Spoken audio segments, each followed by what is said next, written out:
Welcome to Basic Business AI, a podcast dedicated to simple AI strategies for businesses who don't want to get an advanced tech degree or hire some marketing bro. I'm your host, Ana Gonzalez, and you can find me on social media at AnnaBotPrime. We bring on regular business owners like you and me to discuss practical strategies, ideas, and perspectives about AI without getting too far into the weeds of the tech. BBAI is sponsored by Conversational Funnels. The easiest way to get more sales is to get more chances to sell. We used one simple conversational funnel to casually book 121 qualified sales opportunities in less than 2 weeks in a brand new market where we had zero presence and zero connections, all without spending on ads, doing cold outreach, or posting endlessly on social media. This is the new way to close high ticket clients for 2025, and it only takes minutes to start booking calls. Download the blueprint for free at conversationalfunnels.com. Today's guest is Alex Squires. Alex is the co-host of Opinions May Vary podcast for 10 years. Now produces the Starwell Foundation audio drama, comic book fan, and special FX makeup artist. So Alex, welcome to Basic Business AI. Hi, thanks for having me. Thank you so much for being here. From your perspective, how is AI reshaping the future of your industry? My current project being the audio drama, there's a lot of people asking about using AI voice actors and AI audio. And they, so far, none of them have been able to compare it to an actual actor. When I hire an actor, I can tell them to when to pause, uh, how to deliver lines. They have an idea of who the character is. I can't explain the character's intents or backgrounds to an AI machine.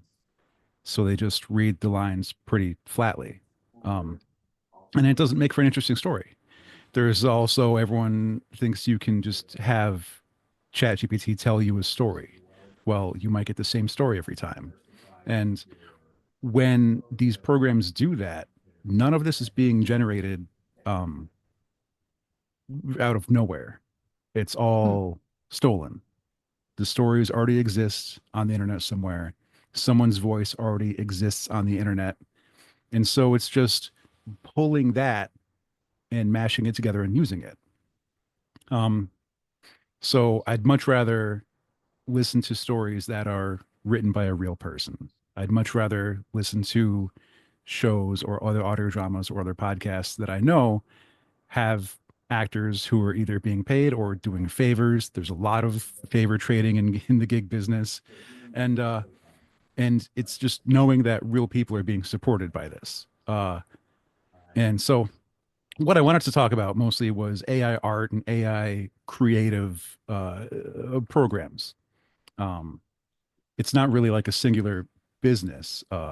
Opinions May Vary was like a geek nerd culture podcast for the 10 years it ran. And we made a lot of friends. We talked to a lot of artists. We're big into comic books. We're big into actors. We talk to stunt people, all kinds of things. Um, but with programs like Midjourney and other image producing AI programs, a lot of those are stealing art and content from artists. Hmm. It's scraping the internet, it's scraping deviant art, and then just mashing together whatever you asked for. So sometimes you could see hints of where they came from. And that's unfair to who it's getting stolen from. And it's also taking away jobs because I'd rather pay an artist to make something for me than type it into a program and give me some kind of globular mess of something I didn't fully ask for. Right. So a lot of people think it's an easy way to get to an end goal without practicing. And Hmm. so everyone says, well, just buy a pencil and paper and practice.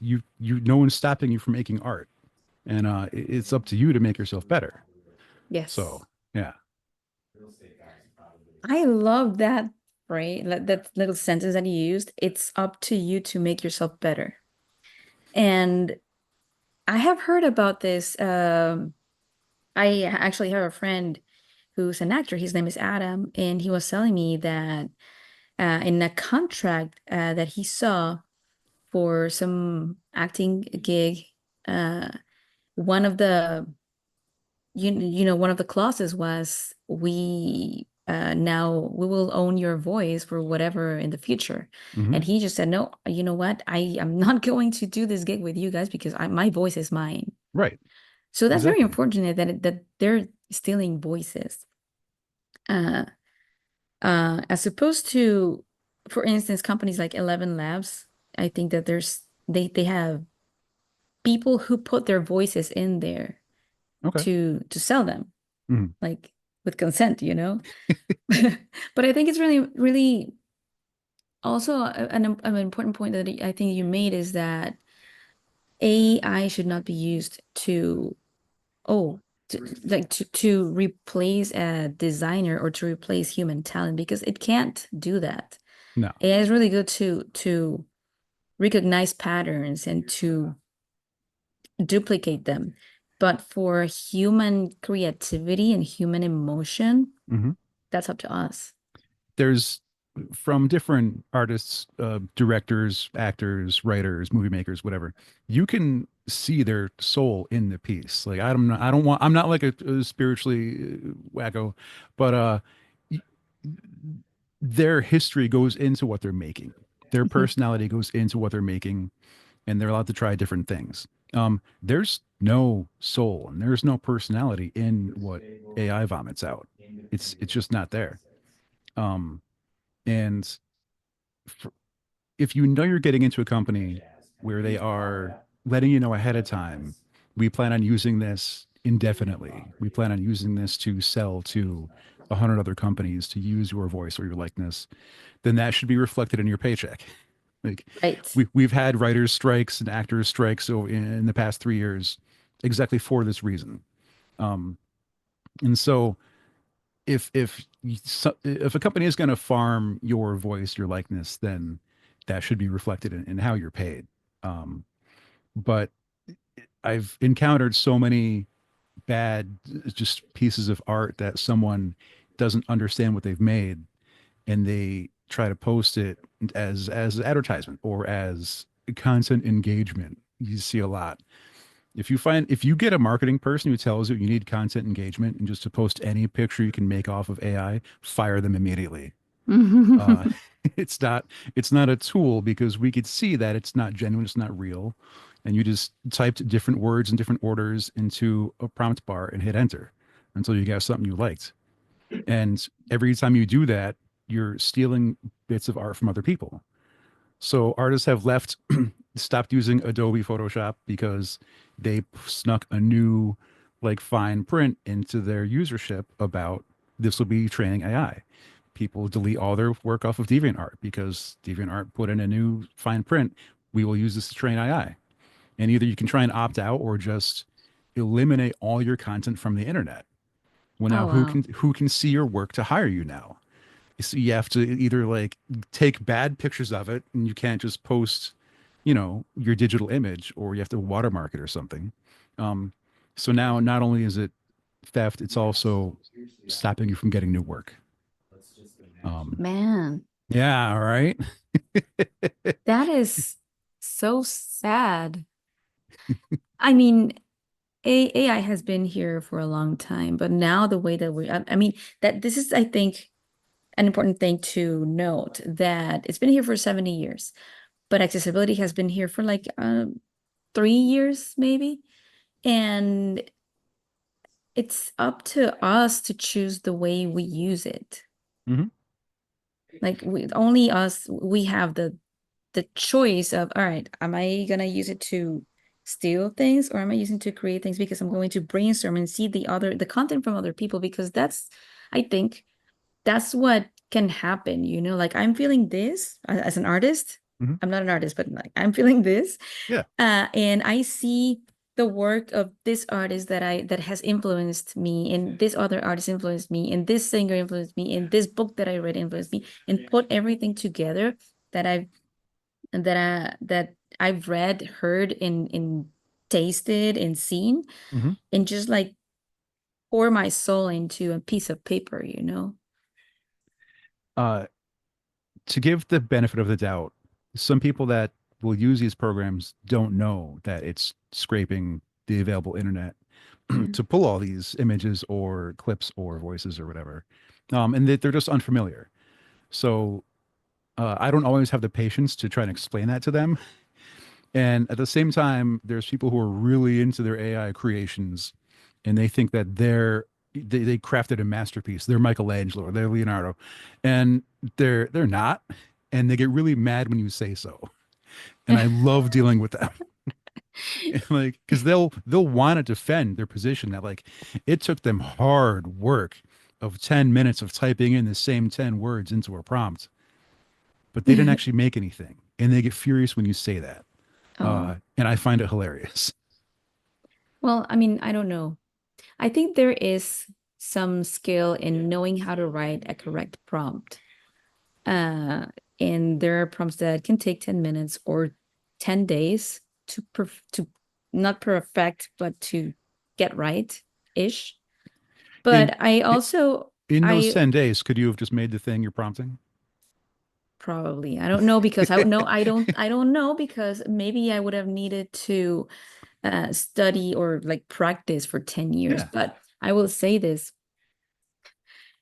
I I like analogies. I like to make analogies, and I feel like Hmm. this would be like, for instance, Canva. And people who learn how to put like some squares in Canva are like, oh, now I'm a designer. It's there's a level of knowledge to do this stuff. Um, I can if I have a at A for business, I can design my own logo. Will it be great? Probably not. Mhm. Can I tell a practice learned graphic designer what my idea is for my logo? Will they make it better? Yeah, they will. Yeah, They've gone through the schooling, the teachings, what exactly. catches the eye, where placement should be, what colors work, what colors don't work, and they'll make it 20 times better than what I thought of. Uh, but if I can't afford it, then yeah, I'll go find a program that lets me arrange things myself. And I'll try and put it together and go, it's the best I could do. And I'm happy with that because I tried Hmm. something and I made it. Yeah, If you AI art your logo, then the thing with the AI stuff, you can't copyright an AI piece. You yeah. can't copyright your art. If you made a logo, I can take your logo, I can put on a hat and sell it. I could put on a t-shirt and sell your thing. I Yes. could modify A it to look dot. like it's doing something disgusting, Hmm. and you can't stop me because you don't own the copyright to it. Yeah, And a lot yeah. of them seem to be forgetting and missing that. And that's something I feel like you have to find that they did use AI art to produce this thing, and then you can mess with it. Um, I'm not an artist talented enough to do that to someone's logo and make them regret producing it when they could have had a genuine artist make it for them. Right. Uh, but if you want to sell your prints of AI artwork, I can copy paste your print that you made and sell it myself because you don't own the copyright. And if you think you do, and you type in AI lawyer into Google, you're just going to get a bunch of AI lawyer bots that will tell you where the law is. You're not going to find someone who's going to want to work with you. If you're too lazy to make the art yourself, you're also going to be too lazy to sue me. I think that AI is really, really great to draft something and then work from there. sometimes, sometimes to get your loose sketch of an idea, like I was trying to make a costume one time and I couldn't get it together in my head, and I asked my friend to draw this, and this for me. And as soon as he drew that for me, I knew exactly what I needed to do, but I didn't have a good visual idea of it. But I used another person for that. And Yeah. uh and thankfully they were a friend of mine. I just had to like buy him dinner or something. but, but I do understand the idea of like I have an idea, but I can't lay it down somehow. Hmm.